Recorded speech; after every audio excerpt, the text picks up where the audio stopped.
All right, so we are going to start diving into the meat. I will give a little introduction into what I call the cycle of frustration, and that is what I am so happy to have broken out of after years of going in that familiar cycle and dance with my husband. And I want to help you break out of it as well. And this is something that I do find relates to having children, and my example will have with having children, but I'll also relate it to even situations just in marriage before children. All right.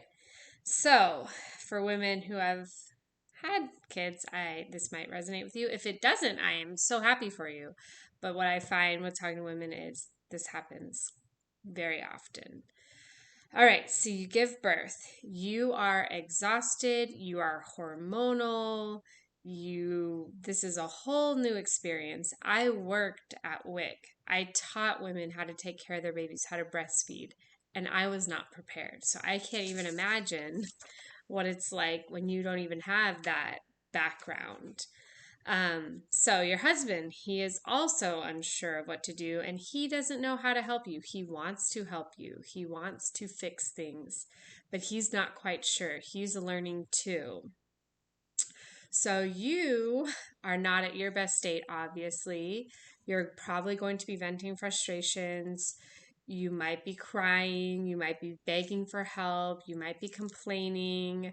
Um, Maybe that's just me, but I've talked to other women and it seems to be the case because again, and it's not necessarily your fault. Obviously, you're dealing with a lot and sleep deprivation is real. I mean, it's a torture tactic for a reason. Like it is rough. So, your husband, he jumps in. He wants to be the hero. He tries to help you, but it's not you are the expert. It's your baby, right? You grew this baby for 9 months. You're the mother. You know how to mother.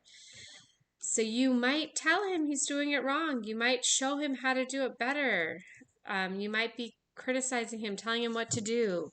Um, and then he might feel like a failure. He might be like, "Shoot, I'm trying to help, but all I hear is more criticism. All I hear is more complaints. She's not even letting me try to be a dad. I don't even know what I'm doing. Apparently, I'm not capable of being a dad." So, because your way is better. So he feels hurt. It can lower his confidence. And I know the temptation is to not be sensitive to his feelings in this because you are struggling and you need his help. So you're going to get more frustrated, obviously. So then, if you kind of go through this cycle more and more, he's eventually going to stop wanting to help and he's going to be checked out. He's going to be doing video games. He's going to be staying at work later because he wants to be successful. He wants to make you happy. He wants to be your hero.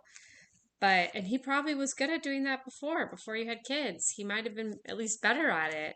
But now he doesn't know how to do that. And it just seems like no matter what, you are unhappy. You're unhappy with him. Um, so you might get more resentful, more frustrated. You might tell him he needs to help more.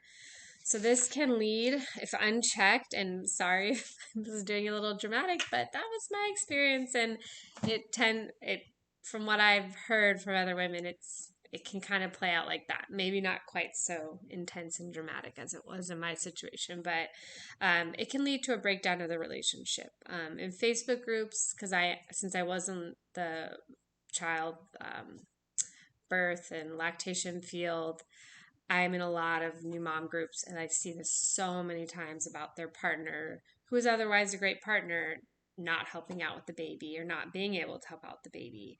Um, so, we were going to talk about how to break this cycle, hopefully, or at least to handle it better. I just had my fourth baby, and I wouldn't say I was always perfect. We still had a few tense times, but literally it might have just lasted like 10, 15 minutes. Both of us know how to handle it and get out of it better now. So that is my hope for you. We want to break this cycle because it is so frustrating and it's hurtful. It's hurtful for you. You feel unsupported.